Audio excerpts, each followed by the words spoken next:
Bismillahirrahmanirrahim. Assalamualaikum warahmatullahi wabarakatuh.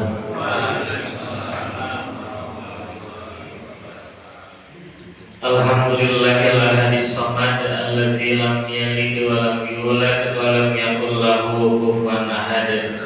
Nas'alul taufiq wal irsyad. Asyhadu an la ilaha illallah wa asyhadu anna Muhammadar Rasulullah. Allahumma shalli ala Muhammad wa ala ali Muhammad kama shallaita wa barakta ala Ibrahim wa ala ali Ibrahim innaka Hamidum Majid. Qala Allah ta'ala bil Qur'anil Karim, a'udzu billahi minasy syaithanir rajim. Ya ayyuhalladzina amanu tubu ilallahi taubatan nasuha. Al-ayat sadaqallahul adzim. Daraman Bapak-bapak sadayana lahir sinar batin dalam makna insyaallah fisik pesak dalam alhamdulillah. Mudah-mudahan Allah Subhanahu wa taala menggolongkan kita menjadi hamba Allah yang kelak di hadapan Allah kita dipanggil sebagai ya ayyatuhan nafsul mutmainnah, sebagai orang-orang yang hati kita penuh dengan ketenangan sehingga datang menghadap Allah dengan penuh kemuliaan di hadapannya. Salawat salam mudah-mudahan senantiasa tercurah limpahkan kepada Nabi kita Nabi Muhammad sallallahu alaihi wasallam, kepada para keluarganya, para sahabat, mudah-mudahan juga sampai kepada kita selaku umatnya hingga akhir zaman. Amin ya rabbal alamin. Hadirin rahimakumullah, di saat Nabi Adam alaihissalam diturunkan ke bumi oleh Allah Subhanahu wa taala, yang mana merupakan beberapa ulama menyampaikan adalah bagian hukuman dari satu dosa Nabi Adam alaihissalam. Jadi para nabi terdahulu berbuat dosa itu terhitung, Pak. Nabi Adam alaihissalam seumur hidup beliau dicatat sebagai satu dosa di hadapan Allah. Kemudian Nabi Ibrahim alaihissalam tercatat 3 kali berbohong sepanjang hidupnya. Kurang tak sabar kali berbohong, Pak. Masa sering ya bohong teh. Yang merupakan menjadi hukuman bagi Nabi Adam begitu turun ke bumi, maka Allah Subhanahu wa taala mempertemukan dengan 2 makhluk yang berbeda tipologi karakternya. Makhluk yang pertama diturunkan oleh Allah, dipertemukan Nabi Adam dengan makhluk yang sifatnya la ya'sunallaha ma amarahum wa yaf'aluna bihi. Allah pertemukan Nabi Adam dengan makhluk yang sifatnya tidak pernah bermaksiat dan senantiasa taat kepada Allah. Dia adalah malaikatnya Allah Subhanahu wa taala. Dan satu makhluk ini pertemukan dengan Nabi Adam yang kedua adalah yang memiliki sifat aba wastakbar, yang memiliki sifat sombong, enggan, angkuh, bahkan tidak ingin taat kepada Allah. Maka bagaimana posisi manusia, Pak? Bagaimana manusia agar semakin dekat kepada derajatnya malaikat dan jangan sampai semakin dekat dengan derajatnya iblis laknatullah alaihi. Maka posisi kita, kata Nabi, mungkin berada di tengah-tengah, sehingga Nabi kita menyampaikan al-imanu yazidu wa yanqus. Iman manusia itu kadang naik, kadang turun. Perkara sana orang sering naik, sering turun, Pak. Lantas begitu posisi manusia berada di tengah, bagaimana agar amal-amal kebaikannya sehari-harinya mengantarkan dirinya semakin mulia mendekati kepada kedudukan malaikat. Sehingga bagaimana cara manusia agar menghindari perbuatan-perbuatan yang mengandung kepada unsur-unsur dosa. Dan salah satu yang menjadi musuh iblis adalah orang-orang yang jauh dari dosa. Maka iblis menjadikan pandangan manusia terhadap dosa lagu zayyinana lahum fil ardi. Allah jadikan pandangan dosa itu terasa indah di hadapan manusia. Sehingga begitu Nabi Adam alaihissalam diturunkan oleh Allah Subhanahu wa taala akibat godaan dari iblis laknatullah alaihi.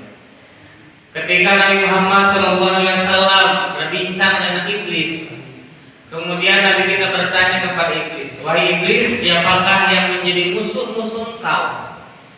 Maka iblis sekiranya menyampaikan runtutan beberapa golongan yang menjadi musuh daripada beliau. Tetapi iblis menyampaikan, tetapi musuh saya yang paling tinggi, musuh saya yang levelnya paling atas, kata iblis, musuh saya yang nomor satu, anta ya Muhammad. Engkau wahai Muhammad yang menjadi musuh pertama bagi kami, golongan iblis. Alasan apa Pak yang menjadikan Rasulullah SAW menjadi musuh terberat dari iblis? Alasan pertama adalah karena Rasulullah SAW beliau telah dibersihkan hatinya ketika usia 5 tahun dengan kalimat alam nasroh laka sodrok. Ketika beban berat di punggungnya bahwa do'na angka wizrak dilepaskan oleh Allah Subhanahu Wa Taala, maka beliau tidak sedikit pun memiliki perasaan dendam kepada siapapun, termasuk kepada orang yang pernah benci kepada beliau. Karena saat proses tahliyah, proses pembersihan dada Nabi saat usia 5 tahun, maka dibersihkan oleh Allah adalah al-ghil wal hasad. Al-ghil artinya adalah mudah sakit hati, mudah dendam, kemudian al-hasad yaitu iri kepada orang lain. Sehingga Nabi kita dari usianya sejak kecil bersih dari al-ghil wal hasad. Maka kenapa Nabi menjadi musuh daripada iblis? Yang pertama adalah Nabi tidak memiliki perasaan dendam kepada orang lain dan tidak mudah sakit hati di hadapan orang lain. Maka pandang di satu perjalanan saat perang Nabi, kemudian pelipis Nabi berdarah sampai tercecer darah Nabi. Tetapi Nabi menahan dengan tangannya, diusapkan ke dadanya, darahnya diusapkan ke dadanya. Para sahabat bertanya, "Ya Rasul, kenapa darah itu engkau tidak dibiarkan menetes ke tanah, tetapi engkau ambil, kemudian engkau masukkan ke dada engkau?" Kemudian Nabi menyampaikan, "Andailah kalian mengetahui dan mendengar bahwasannya malaikat penjaga gunung ini memberikan bisikan kepada saya dengan bisikan, barang siapa atau kalaulah satu tetes darah Muhammad tercecer ke atas tanah, maka Allah akan menghukum, menghabiskan musuh-musuh Allah Subhanahu Wa Taala." Bagaimana kemuliaan Nabi terhadap musuhnya saja, kemudian dia menyelamatkan musuh-musuhnya. Bagaimana kepada sang muslimin? Maka dengan demikian Nabi menjadi musuhnya iblis karena tidak memiliki al-ghil wal hasad. Ketika proses pembersihan diri dengan proses tahliyah, dibersihkan 2 poin dalam hati Nabi, maka diganti oleh Allah dengan 2 poin lagi, diganti dengan sifat ra'fah wa rahmah, sifat belas kasih dan sifat sayang menyayang, sifat lemah lembut kepada sesama. Digantikan dengan sifat itu semua, maka Nabi tidak pernah membedakan siapapun yang berada di hadapannya. Entah orang yang benci kepada Nabi, entah orang yang mencintai Nabi. Bahkan di kisah yang tadi, ketika darah tercecer, tapi Nabi kemudian memilih untuk menahan darah itu agar Allah tidak memberikan siksa kepada musuh-musuhnya Allah Subhanahu Wa Taala. Untung Pak hari tadi Nabi sana sebenarnya. Orang masih gak tapi getih rekahan apa kehel ka musuh. Tetapi karena Nabi telah al-ghil wal hasad tidak ada dalam diri Nabi, maka pantas alasan pertama iblis menjadikan Nabi sebagai musuhnya iblis, laknatullah alaih. Alasan yang kedua adalah karena Nabi menjadi jaminan bagi kaumnya tidak disiksa di hadapan Allah, tidak diazab di hadapan Allah ketika Nabi masih hidup di dunia. Al-Anfal ayat 33 menyampaikan, "Wa ma kana Allahu mu'adzibahum wa anta fihim." Dan Allah tidak sekali-kali menyiksa kepada kaum Muhammad sementara Nabi Muhammad masih ada di antara mereka. Jadi adanya Nabi Muhammad menjadi jaminan terbebasnya siksa dan azab kaum muslimin saat itu. Tetapi jaminan itu bagi kita sudah tidak ada. Tetapi Allah dalam surah Al-Anfal ayat 33 menyampaikan ada jaminan yang kedua, wa ma kana Allahu mu'adzibahum wa hum yastaghfirun. Jaminan yang kedua agar manusia terbebas dan terhindar dari siksa Allah tiada lain adalah wa hum yastaghfirun. Gemar beristighfar, gemar inabah kembali kepada Allah, gemar bertaubat kepada Allah dengan sebenar-benarnya taubat. Maka jaminan pertama sudah tidak ada, maka tinggal jaminan yang kedua, manusia harus penuh lisan dan hatinya dengan istighfar kepada Allah Subhanahu wa taala. Nabi kita paling tidak 70, bahkan riwayat lain menyampaikan 100 kali sehari melaksanakan istighfar. Kita berapa kali Pak sadikan istighfar? Langsung 70 Pak. Langsungnya insya Allah 70. Kadang ini Pak kalau pas Bapak keluar bumi, karena ibu nak keluar bumi terus beberes bumi teh Pak. Pas Bapak keluar bumi teh Bapak lantam bumi teh, Bapak kumaha? Astagfirullah. Lumayan kan itu nambahan jumlah istighfar. Paling tidak bagaimana agar kita senantiasa inabah. Inabah itu adalah kembali kepada jalan Allah Subhanahu wa taala. On the track kembali kepada jalan Allah, karena manusia yang paling baik di hadapan Allah bukan manusia yang tidak memiliki dosa, tetapi manusia yang mulia di hadapan Allah adalah manusia yang punya dosa dan dia taubat kepada Allah, kembali kepada Allah Subhanahu wa taala. Maka mudah-mudahan paling tidak sehari kita tidak lepas membaca istighfar. Bahkan Allah menyampaikan dalam Quran surah Al-Mudaththir, wabil asharihum yastaghfirun. Dan istighfar terbaik adalah pada waktu sahur, menjelang azan subuh, itu adalah waktu terbaik untuk istighfar. Maka Imam Ibnu Qayyim al-Jauziyah menyampaikan ada 3 balasan atau 3 hal yang akan dicabut oleh Allah ketika manusia gemar dalam dosa dan masih betah duduk dalam dosa. Yang pertama, bagi orang yang betah dalam dosa, Allah cabut kenikmatan dalam beribadah kepada Allah Subhanahu wa taala. Dan itulah hukuman terbesar bagi manusia pelaku dosa. Ketika manusia berbuat dosa, Allah tidak langsung cabut nyawanya. Ketika manusia berbuat dosa, Allah tidak langsung cabut rizkinya.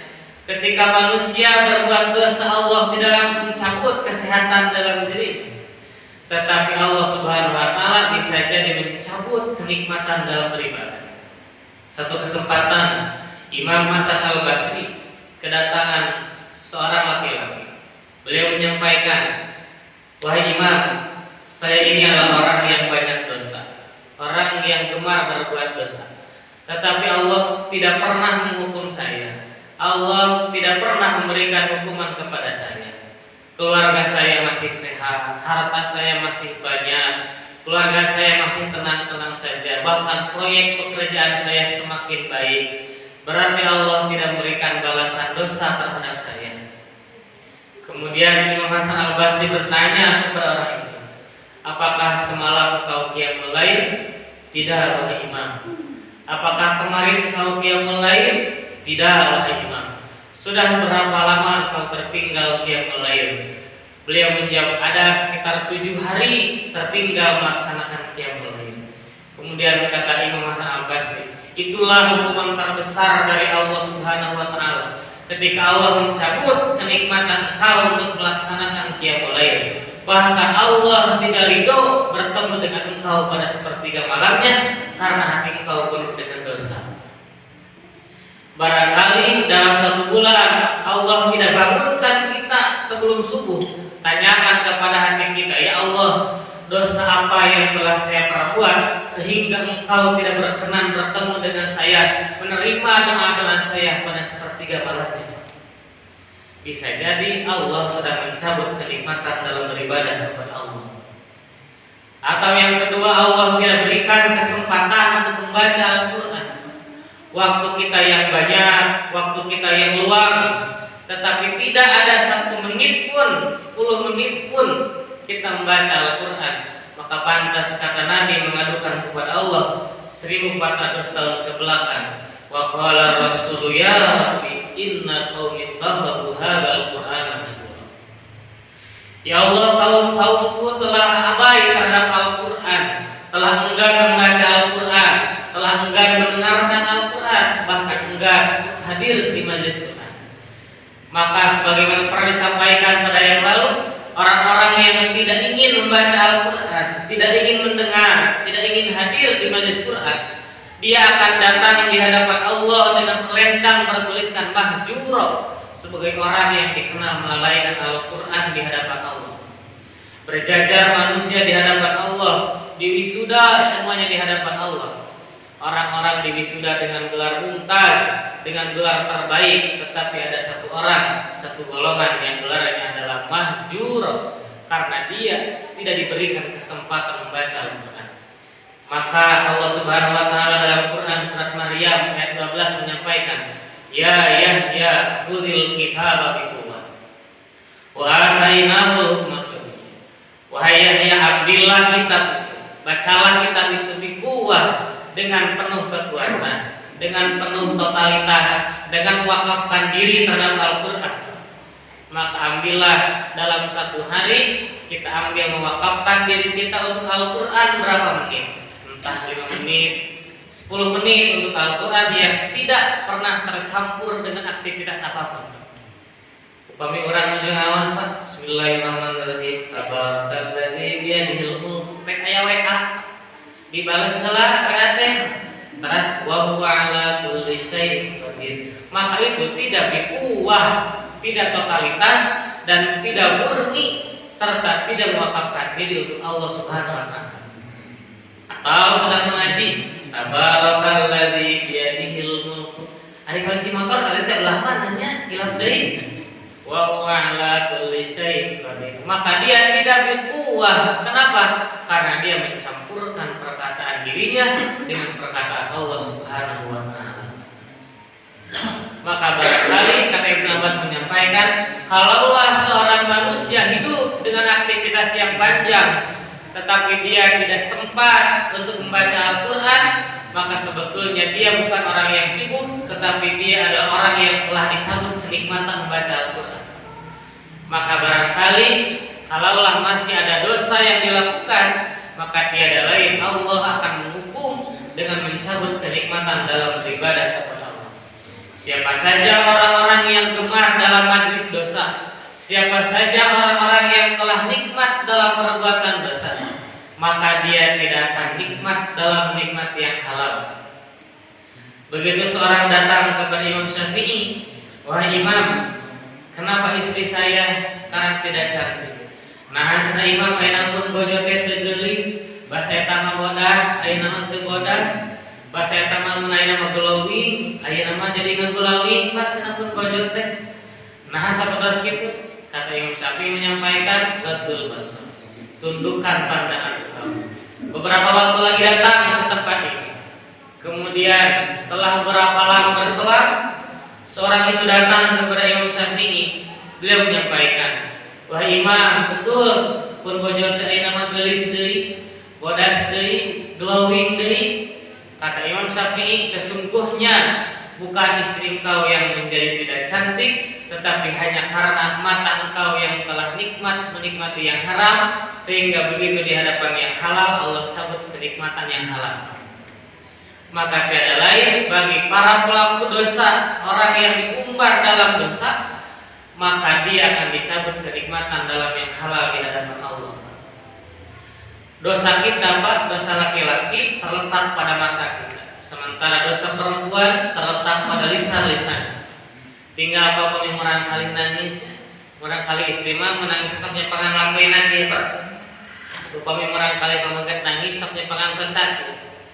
Apa itu? Pertanda bahwa masing-masing dari kita tahu dari mana sumber dosa itu. Pamaget mah dosana tina soca, istri mah tina lambai. Hari ini di dunia online, di dunia offline, Pak, dunia maya, dunia nyata, dosa telah berkeliaran. Maka pantas di zaman Nabi saja yang belum nampak banyak-banyak penglihatan terhadap dosa, istighfar Nabi sampai 100 kali. Bagaimana dengan zaman fitnah, dengan zaman yang penuh dengan penglihatan dosa, layak dan pantas beristighfar kepada Allah lebih daripada itu. Maka bagaimana cara kita jangan sampai dicabut kenikmatan dalam ibadah kepada Allah. Karena itulah hukuman terbesar dari Allah Subhanahu wa taala. Memang Allah tidak cabut kenikmatan dalam kesehatan kita. Allah tidak mengurangi harta kita. Allah tidak mengurangi pekerjaan kita. Allah tidak mencabut apapun dari kita.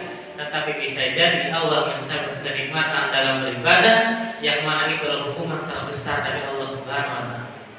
Barangkali kenapa sulit bangun untuk sholat subuh berjamaah, barangkali kenapa sulit bangun sebelum subuh, bisa jadi ada perbuatan dosa yang dilakukan pada waktu siang harinya. Maka Nabi kita sebelum melaksanakan tidur, beliau melaksanakan 3 kebiasaannya. Pertama adalah beliau beristighfar untuk dirinya sendiri. Begitu sudah di pembaringan, dia akan melaksanakan tidur, Nabi menyampaikan kepada Allah, "Ya Allah, ampunkan dosa-dosa saya, dan jika besok saya masih hidup, maka saya akan beramal dengan amal yang terbaik." Kebiasaan yang kedua, Nabi menyampaikan, "Ya Allah, bagi siapapun yang hari ini telah berbuat zalim, berbuat dosa kepada saya telah mengampuni kesalahan-kesalahannya, dan saya memohon ampunkanlah dosa-dosa mereka." Bukan hanya mohon ampun untuk dirinya, tetapi Nabi memohonkan ampun kepada orang-orang yang pernah zalim kepada dirinya. Dan yang ketiga, kebiasaan Nabi adalah senantiasa melihat kepada wajah istrinya. Nete kabojona teh Pak bade bobot teh. Bapak-bapak sok nete wajah-wajah bade bobot teh. Asal nete kieu nah mama teh jadi kieu cenah.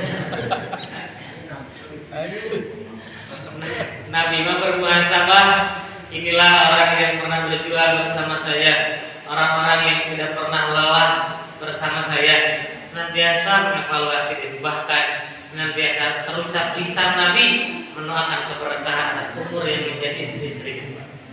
Maka bagi kita jangan sampai duduk dan berbetah-betah dalam dosa sehingga Allah cabut kenikmatan dalam beribadah kepada-Nya. Kata Imam Qayyim al-Jauziyah, yang kedua yang Allah cabut dalam diri kita ketika kita betah dari dosa, yang kedua adalah Allah cabut keberkahan rezeki dan keberkahan rumah tangga kita.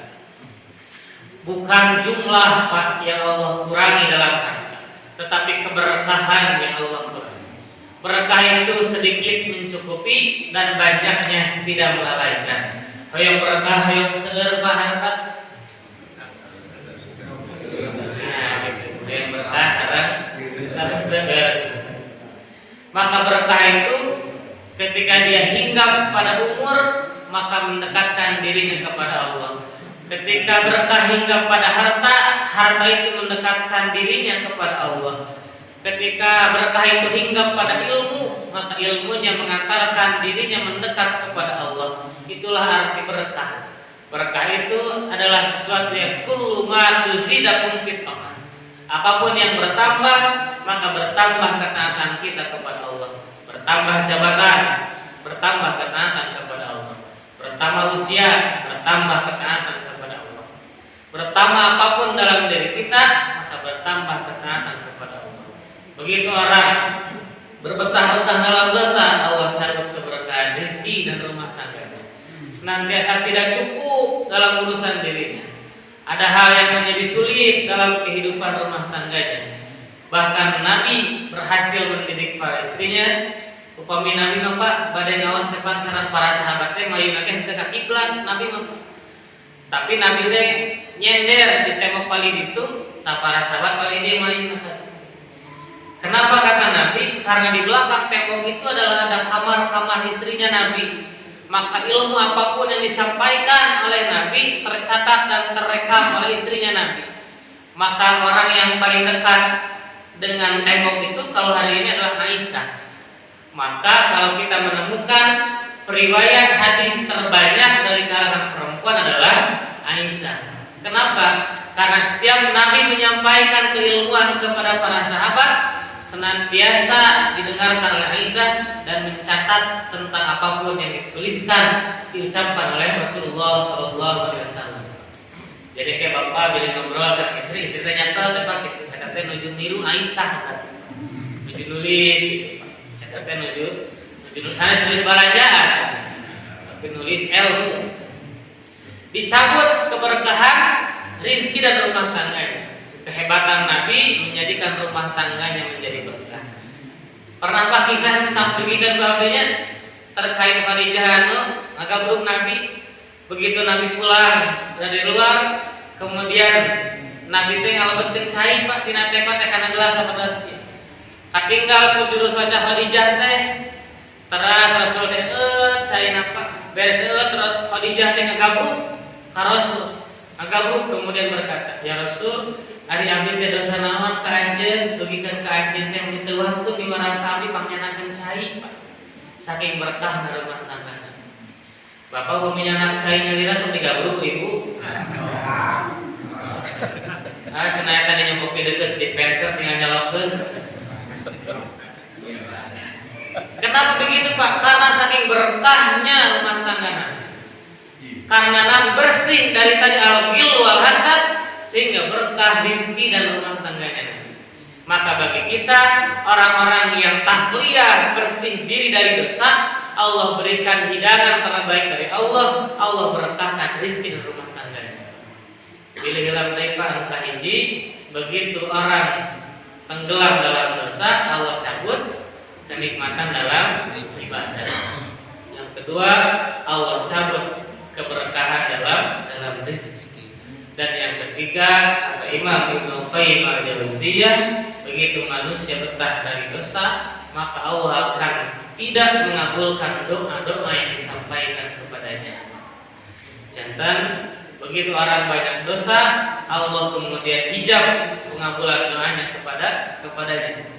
Karena apa? Karena hatinya telah kotor dari dosa-dosa yang dia lakukan. Tetapi berbeda dari pengabulan doa para nabi yang diperlama, itu bukan karena dosa, tetapi sebagai bentuk ujian dari Allah Subhanahu wa taala. Pernah disampaikan Nabi Zakaria alaihissalam, beliau berdoa kepada Allah selama 50 tahun, berdoa dengan kalimat nidaan khafiyah. Selama 50 tahun dia berdoa dengan nada yang lemah lembut. Satu hari berdoa, "Ya Allah," dengan nada nidaan khafiyah, tidak dikabulkan. Satu bulan berdoa, "Ya Allah," dengan suara yang lemah lembut. Satu tahun tidak dikabulkan, "Ya Allah," masih dengan nidaan khafiyah. 2 tahun tidak dikabulkan, "Ya Allah," nada yang sama sebagaimana hari pertama dia berdoa. Dia menikah usia 30 tahun, diberikan keturunan usia 80 tahun. 40 tahun tidak dikabulkan, belum dikabulkan, "Ya Allah," dengan nidaan khafiyah. Sampai 50 tahun belum dikabulkan, kalimat doa nadanya tidak pernah berubah, nidaan khafiyah. Selama 50 tahun Nabi Zakaria berdoa dengan nada yang lemah lembut. Kita orang mampu Pak, ada masalah begitu, nada nanti sami Pak gitu. Kita kahiji ngadoa, "Ya Allah." Kedua, "Ya Allah." Sebulan can dikabulkan, "Ya Allah." Setahun can dikabulkan, "Ya Allah." Badai langit ya Allah. Karena tidak ada nidaan khafiyah. Sedangkan Nabi Zakaria adalah orang yang bersih dirinya dari dosa, sehingga Allah mengabulkan doanya dan Allah rekam dalam Quran surat Maryam nidaan khafiyah. Maka cara berdoa kata Allah adalah dengan cara nada yang lemah lembut dan tidak pernah berubah nada itu dari hari pertama berdoa sampai hari-hari berikutnya. Hadirin rahimakumullah, maka 3 hal yang Allah cabut ketika manusia berbetah-betah dalam dosa. Terakhir Pak, biasanya terus terakhir mas beres banyak. Satu waktu Nabi Muhammad SAW kedatangan seorang pemuda yang gagah. Kemudian dia menyampaikan kepada Allah dan kepada Rasulnya, "Ja'uka fastaghfirullah." Wahai Rasul, saya ini telah berbuat dosa. Kemudian Nabi bertanya, "Dosa apa yang telah engkau perbuat?" Kisah ini pernah kita dengar. Kemudian orang itu menyampaikan, wajah Nabi dengan biasa saja, karena Nabi terbiasa mendengar orang-orang yang mengadukan dosanya kepada Nabi agar dimohonkan ampun kepada Allah. Pemuda itu menyampaikan, "Pada waktu kemarin sore ada seorang gadis yang meninggal dunia. Saya melihat proses dari pemakamannya dari awal sampai akhir, dan saya melihat kepada wajah gadis tersebut, dan saya jatuh cinta kepada gadis itu. Ketika malam tiba, kuburan telah diratakan, telah dirapihkan, maka saya gali kembali kuburan tersebut. Kemudian saya bongkar dan saya berzinah dengan mayat itu di dalam kuburannya. Wahai Rasul, mohonkan ampun dosa saya kepada Allah." Kemudian wajah Nabi memerah, mata Nabi memerah, dan kita tahu Kata Anas bin Malik, selama 10 tahun beliau bergaul dengan Rasul, tidak pernah Nabi dalam keadaan marah. Tapi saat itu Nabi menyampaikan dengan nada yang tinggi, "Idhab anta innahu." Pergilah engkau dari tempat ini, sungguhnya engkau adalah orang yang terlaluan dalam dosa. Sungguhnya engkau adalah orang yang melampaui batas dalam perbuatan dosa. Ya Rasul, ampunkan dosa-dosa saya. Allah tidak akan mengampunkan dosa engkau sudah terlalu banyak. Kemudian dia pergi Pak dengan keadaan menangis sampai Allah menurunkan firman-Nya, wahyunya kepada Nabi ibadi anni anal ghafurur rahim. Wahai Muhammad, siapakah yang pantas memberikan maaf kepada dia? Apakah kami atau engkau Muhammad? Wahai Muhammad, siapakah yang lebih pantas memberikan ampunan kepadanya atas dosa-dosanya? Apakah kami atau engkau Muhammad? Kabarkan kepadanya, anni anal ghafurur rahim. Kabarkan kepadanya, Allah telah mengampunkan segala dosa-dosa yang diperbuat olehnya. Maka Nabi mencari orang itu, ditemukan 1 bulan lebih sampai ditemukan rumahnya dan dalam keadaan sakit. Tidak lama dia kemudian meninggal dunia dan Nabi menyampaikan, huwa ahlul jannah. Dia masuk ke dalam surganya Allah Subhanahu wa taala. Pelajaran apa, hikmah apa Pak yang bisa kita dapatkan? Ternyata apapun dosa yang kita lakukan, maka inabah, kembali kepada Allah, taubatan nasuha, taubat dengan sebenar-benarnya taubat kepada Allah. Kullu bani Adam khata'un wa khairul khata'in at-tawwabun. Setiap bani Adam punya dosa, tetapi sebaik-baik yang punya dosa adalah orang yang kembali kepada Allah, taubatan nasuha, bersungguh-sungguh taubat kepada Allah. Ud ilallah walau adnabta al-famah. Kembalilah kepada Allah walaupun dosa kita tersebar di mana-mana. Rumah orang Pak gaduh dosa, sekedip Pak, serpisan Pak. Maka taubatan nasuha, kembali kepada Allah dengan taubat yang terbaik. Maka tunaikan hak-hak kita di hadapan Allah Subhanahu wa taala. Bahkan termasuk cara taubat kita adalah dengan diri kita dan keluarga kita dulu. Jadikan penuhi kewajiban keluarga kita. Bahkan sederhana sekali Pak, Nabi kita menyampaikan hak seorang perempuan atau hak seorang istri daripada suaminya adalah menemukan suaminya pulang selepas isya ketika tidak ada urusan keumatan. Sok arwih pas isya Pak, antara besok ngidar heula Pak. Wih, alhamdulillah. Kalau tidak ada urusan. Dan hak yang kedua yang harus terima kata Nabi adalah maka sang suami bangun lebih awal daripada istrinya. Kenapa? Karena kata Nabi, hal itu menunjukkan akan semakin wibawa dan gagahnya seorang laki-laki di hadapan perempuan dan anak-anaknya. Maka Nabi menyampaikan di antara taubat terbaik adalah dimulai dari perbaikan islahun nafs, perbaikan diri kita, ibadah-ibadah kita, nilai-nilai ibadah kita di hadapan Allah di antara keluarga-keluarga kita. Salat kita yang asalnya lalai, perbaiki kualitas salat kita. Bangun kita yang biasanya kesiangan, bangunkan sebelum subuh.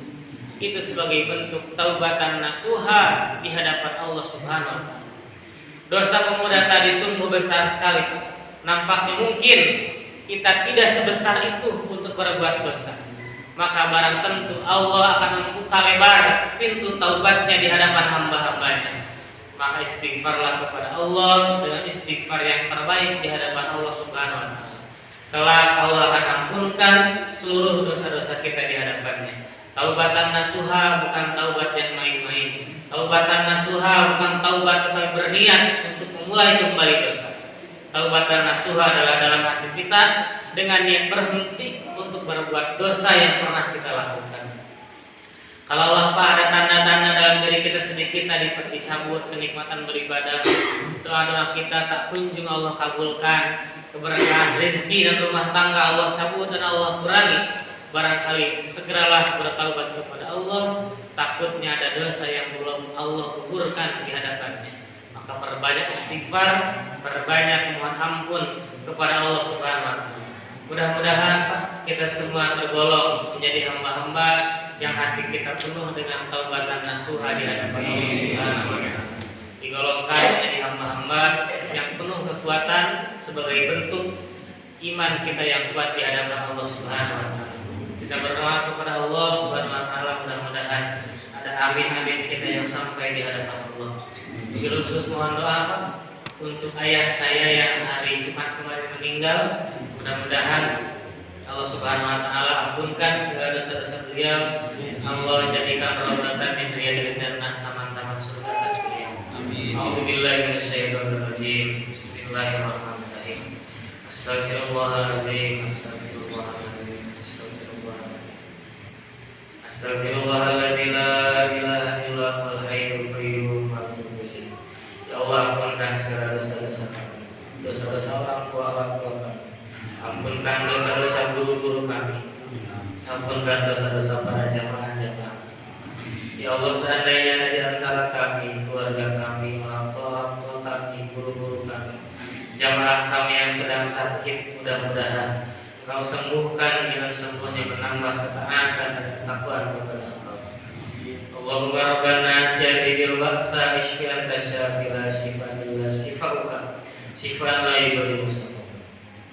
Ya Allah, seandainya ada di antara kami, keluarga kami, orang tua kami, guru-guru kami, jamaah kami yang telah meninggal dunia terlebih dahulu, mudah-mudahan Kau ampunkan dosa-dosa mereka. Kau jadikan raudhatan min riyadil jannah, taman-taman surga atas mereka.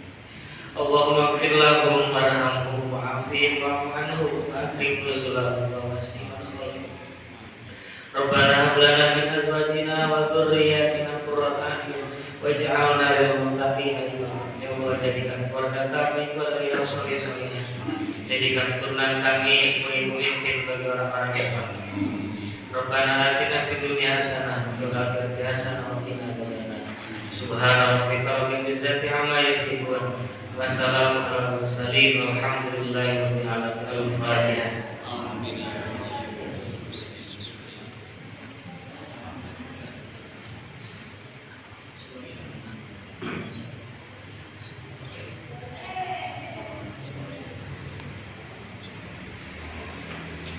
Sing karaman pada sadayana sing barokah rizkina barokah kula wargina soleh-soleh